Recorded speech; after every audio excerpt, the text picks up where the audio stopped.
ನಮಸ್ಕಾರ, ಸಂಯುಕ್ತ ಕರ್ನಾಟಕ ನ್ಯೂಸ್ @7ಗೆ ಸ್ವಾಗತ. ನಾನು ಪ್ರಕಾಶ್ ಚಳಗೇರಿ. ಕನ್ನಡದಲ್ಲಿ ಮಾತನಾಡು ಎಂದಿದ್ದಕ್ಕೆ ನಿರ್ವಾಹಕನ ಮೇಲೆ ಹಲ್ಲೆ ನಡೆದ ಪ್ರಕರಣದಲ್ಲಿ ಈಗ ನಿರ್ವಾಹಕ ಮಹಾದೇವ್ ಹುಕ್ಕೇರಿ ಮೇಲೆ ಫೋಕ್ಸೋ ಪ್ರಕರಣ ದಾಖಲಾಗಿದೆ. ಬಸ್ನಲ್ಲೇ ಕೆಟ್ಟ ದೃಷ್ಟಿಯಿಂದ ನೋಡಿ ಬಾಲಕಿ ಮೇಲೆ ಅತ್ಯಾಚಾರಕ್ಕೆ ಯತ್ನಿಸಿದ್ದಾರೆ ಎಂದು ಆರೋಪಿಸಿ ಮಾರಿಹಾಳ ಪೊಲೀಸ್ ಠಾಣೆಯಲ್ಲಿ ಎಫ್ಐಆರ್ ದಾಖಲಾಗಿದೆ. ಇನ್ನು ಈ ಕುರಿತಂತೆ ಪ್ರತಿಕ್ರಿಯಿಸಿರುವ ನಿರ್ವಾಹಕ ಮಹಾದೇವ್, ಪ್ರಕರಣದ ದಿಕ್ಕು ತಪ್ಪಿಸಲು ನನ್ನ ಮೇಲೆ ಸುಳ್ಳು ಕೇಸ್ ದಾಖಲಿಸಿದ್ದಾರೆ ಎಂದು ಬೇಸರ ವ್ಯಕ್ತಪಡಿಸಿದ್ದಾರೆ.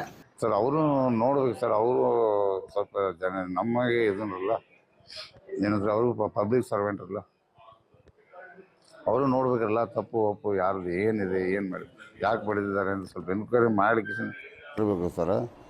ನನಗೆ ಬಡಿದ ತಕ್ಷಣ ನಾನು ಅವ್ರ ಮೇಲೆ FIR ಮಾಡಿದ್ದೀನಿ ಅಂತೇಳಿ MLC ಮಾಡಿದ ಮೇಲೆ ನಾನು ಕೇಸ್ ಮಾಡಿದ್ದೀನಿ ಅಂತೇಳಿ ಅವ್ರು ಉಲ್ಟಾ ಕೇಸ್ ಮಾಡಿರ್ಬೋದು ಸರ್. ನಾನು ದಿನಾಲೂ ಈಗ ನಾನು 18 ವರ್ಷ ಸರ್ವಿಸಲ್ಲಿ ಯಾರಿಗೂ ನಾನು ಈ ಥರ ಅಸಭ್ಯ ವರ್ತನೆಯಿಂದ ನಾನು ನಡೆದುಕೊಂಡಿಲ್ಲ.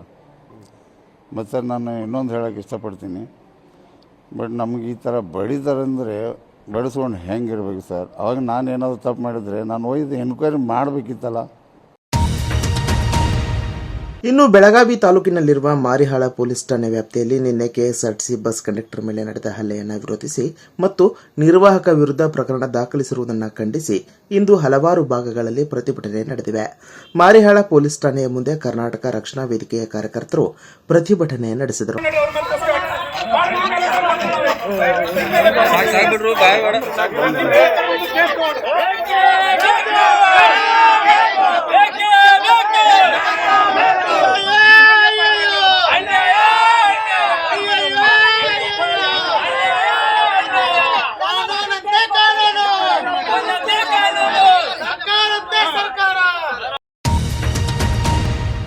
ಇನ್ನು ಪ್ರಕರಣ ಖಂಡಿಸಿ ಅನೇಕ ಕಡೆ ಜನರು ಪ್ರತಿಭಟನೆ ಮಾಡುತ್ತಿದ್ದು, ಇತ್ತ ರಾಜ್ಯ ಸಾರಿಗೆ ಬಸ್ ಮೇಲೆ ಭಗವಾಧ್ವಜ ಕಟ್ಟಿ ಬಸ್ಸಿಗೆ ಕರಿಮಸಿ ಬಳಿದ ಮಹಾಪುಂಡರು ಕರ್ನಾಟಕ ಸರ್ಕಾರ ಮತ್ತು ಕರವೇ ವಿರುದ್ಧ ಘೋಷಣೆ ಹಾಕಿರುವ ಘಟನೆ ಮಹಾರಾಷ್ಟ್ರದ ಕೊಲ್ಲಾಪುರದಲ್ಲಿ ನಡೆದಿದೆ. ಕೊಲ್ಲಾಪುರದಿಂದ ಕರ್ನಾಟಕಕ್ಕೆ ಆಗಮಿಸುವ ಬಸ್ಗಳ ಸಂಚಾರ ಸ್ಥಗಿತ ಮಾಡಲಾಗಿದೆ. ಮುಂಜಾಗ್ರತವಾಗಿ ಮಹಾರಾಷ್ಟ್ರ ಬಸ್ಸುಗಳು ನಿಪ್ಪಾಣಿ ಡಿಪೋದಲ್ಲಿ ನಿಂತರೆ ಕರ್ನಾಟಕದ ಬಸ್ಗಳು ಕೊಲ್ಲಾಪುರದ ಬಸ್ ನಿಲ್ದಾಣದಲ್ಲಿ ನಿಂತಿವೆ. ಇನ್ನು ಈ ಘಟನೆ ಕುರಿತಂತೆ ರಾಮನಗರದಲ್ಲಿ ಘಟನೆಯನ್ನ ಖಂಡಿಸಿ ಮಾತನಾಡಿದ ಬಿಜೆಪಿ ಸಂಸದ ಡಾ CN ಮಂಜುನಾಥ್ ಅವರು, ಮರಾಠಿಗರು 50 ವರ್ಷದ ಹಿಂದೆ ನಡೆದ ಘಟನೆಯಿಂದ ಹೊರಬರಬೇಕು, ಆಯಾ ರಾಜ್ಯದ ಮಾತೃಭಾಷೆಗಳಿಗೆ ಮಾನ್ಯತೆ ನೀಡಬೇಕು ಎಂದಿದ್ದಾರೆ. ಇದರಿಂದ ಹೊರಗಡೆ ಬರಬೇಕು ಮರಾಠಿಗರು. ಈಗ ಏನಾಯ್ತು, ಈ ಹೊಸ ಈಗೇನೋ ಯಾವುದು ಒಂದು 50 ವರ್ಷದಿಂದ ಆಯ್ತು, ಇದಕ್ಕೆಲ್ಲ ಹೋರಾಟ ಏನೇನೋ ಆಯ್ತು, ಅದನ್ನೇ ಮುಂದುವರ್ಸ್ಕೊಂಡು ಹೋಗ್ಬಾರ್ದು. ನಾವು ಯಾವ ರಾಜ್ಯದಲ್ಲಿ ಯಾವ ನಾಡಿನಲ್ಲಿ ಇರ್ತೀವಿ ಆ ನಾಡಿನ ಮಾತೃಭಾಷೆಗೆ ಹೊಂದ್ಕೋಬೇಕು. ಅದು ಸರ್ವ ಭಾರತೀಯರ ಒಂದು ರಿಕ್ವೈರ್ಮೆಂಟ್ ಅಂತ ಹೇಳ್ತೀನಿ. ಈಗ ನಾನು ಆಂಧ್ರದಲ್ಲಿ ಕೆಲಸ ಮಾಡ್ತೀನಿ ಅಥವಾ ತಮಿಳ್ನಾಡಲ್ಲಿ ಕೆಲಸ ಮಾಡ್ತೀನಿ ಅಥವಾ ಅಲ್ಲೇ ಮುಂದುವರಿತೀವಿ ನೆಕ್ಸ್ಟ್ ಜನರೇಷನ್ನು. ಆ ಭಾಷೆನ ನಾನು ಹೇಳೋದು, ಮರಾಠಿಗರು ಮರಾಠಿ ಮಾತಾಡಬೇಡಿ ಅಂತ ಹೇಳ್ತಾ ಇಲ್ಲ, ಬಟ್ ಕನ್ನಡನ ಮಾತಾಡಬೇಕು, ಕನ್ನಡನ ದ್ವೇಷ ಮಾಡಬಾರ್ದು, ಅವರು ಕನ್ನಡನ ಪ್ರೀತಿ ಮಾಡಬೇಕಾಗುತ್ತೆ. ಇದು ನಿಜವಾಗ್ಲೂ ಖಂಡನೀಯ. ಗ್ಯಾರಂಟಿ ನಿಲ್ಲಿಸಿಲ್ಲ, ವಿಳಂಬವಾಗಿದೆ, ಕೆಲವು ಸಲ ತಡವಾಗಿದೆ ಎಂದು ಲೋಕೋಪಯೋಗಿ ಸಚಿವ ಸತೀಶ್ ಜಾರಕಿಹೊಳಿ ಹೇಳಿದ್ದಾರೆ. ಹುಬ್ಬಳ್ಳಿಯಲ್ಲಿ ಮಾಧ್ಯಮದವರೊಂದಿಗೆ ಮಾತನಾಡಿರುವ ಅವರು, ನಾವು ಇದೇ ದಿನ ಕೊಡುತ್ತೇವೆ ಎಂದು ಹೇಳಿಲ್ಲ. ಸರ್ಕಾರ ಅನ್ನೋದು ಸಮುದ್ರ ತರಹ, ಆದರೆ ನಾವು ಯಾವುದೇ ಗ್ಯಾರಂಟಿ ನಿಲ್ಲಿಸಿಲ್ಲ ಎಂದರು. ತಡ ಆಗಿದ್ದಕ್ಕೂ ಅದೆಲ್ಲ ಪ್ರಶ್ನೆ ಬಂತು. ಸರ್ಕಾರದಲ್ಲಿ ಅದು ಹೇಳ್ದಂಗೆ ನಿರ್ದಿಷ್ಟವಾಗಿ ಈಗ ಕೊಡಬೇಕಂತ ಇರೋಲ್ಲ. ಒಂದ್ಸಲ 2 ತಿಂಗಳು ಕೂಡಿಸ್ಕೊಡ್ತಾರೆ, 3 ತಿಂಗಳು ಕೂಡಿಸ್ಕೊಡ್ತಾರೆ, ಕೊಡ್ತಾ ಇದೀವಿ. ಎಲ್ಲಿ ಕೂಡ ನಿಲ್ಲಿಸಿಲ್ಲ ಗ್ಯಾರಂಟಿ. ಸರ್ಕಾರದಾಗ ವಿಳಂಬ ಸ್ವಾಭಾವಿಕ, ಅದೇನ ಸರ್ಕಾರ ಅಂದ್ರೆ ಸಮುದ್ರ ಇದ್ದಾಗೆ ಇವತ್ತಂತ ಸ್ಪೆಸಿಫೈ ಮಾಡ್ಲಿಕ್ಕಾಗಲ್ಲ, ಕೊಡ್ತಾರೆ. ಈಗಾಗಲೇ 2 ತಿಂಗಳಕ್ಕೊಮ್ಮೆ ಕೂಡಿಸ್ಕೊಡ್ತಾ ಇದೀವಿ. ರಾಜ್ಯದ ಆರ್ಥಿಕ ಸ್ಥಿತಿ ಬಗ್ಗೆ ಕೆಲ ಅಂಶ ಉಲ್ಲೇಖಿಸಿ ವಿಷಯ ಪ್ರಸ್ತಾಪಿಸಿದರೆ, ಮುಖ್ಯಮಂತ್ರಿ ನನಗೆ ಆರ್ಥಿಕ ತಜ್ಞ ಎಂದು ಹೇಳಿದ್ದಾರೆ ಎಂದು ಸಂಸದ ಬಸವರಾಜ ಬೊಮ್ಮಾಯಿ ಹೇಳಿದ್ದಾರೆ. ಹುಬ್ಬಳ್ಳಿಯಲ್ಲಿ ಮಾಧ್ಯಮದವರೊಂದಿಗೆ ಮಾತನಾಡಿರುವ ಅವರು, ನಾನೇನು ಆರ್ಥಿಕ ತಜ್ಞ ಅಲ್ಲ, ಸಾಮಾನ್ಯ ನಾಗರಿಕ. ಮುಖ್ಯಮಂತ್ರಿಗೆ ಸಹನಾಶಕ್ತಿ ಕಡಿಮೆ ಆಗಿದೆ ಎಂಬುದು ತೋರಿಸುತ್ತದೆ. ನಾನು ಮುಖ್ಯಮಂತ್ರಿ ಆಗಿದ್ದಾಗ ಉಳಿಕೆ ಬಜೆಟ್ ಮಾಡಿದ್ದೆ.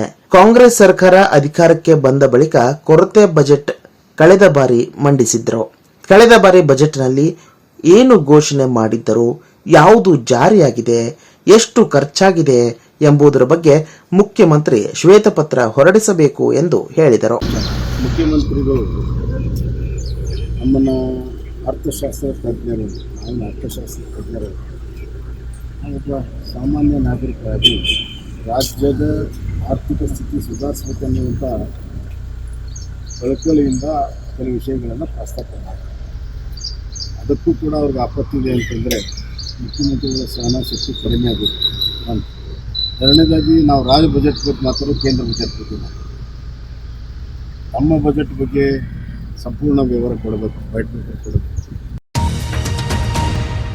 ಮೌಲ್ವಿಯನ್ನ ಗಡೀಪಾರು ಮಾಡದೆ ಸತೀಶ್ರನ್ನ ಹೇಗೆ ಗಡೀಪಾರು ಮಾಡುತ್ತೀರಿ ಎಂದು ಶ್ರೀರಾಮ ಸೇನೆ ಮುಖ್ಯಸ್ಥ ಪ್ರಮೋದ್ ಮುತಾಲಿಕ್ ಪ್ರಶ್ನಿಸಿದ್ದಾರೆ.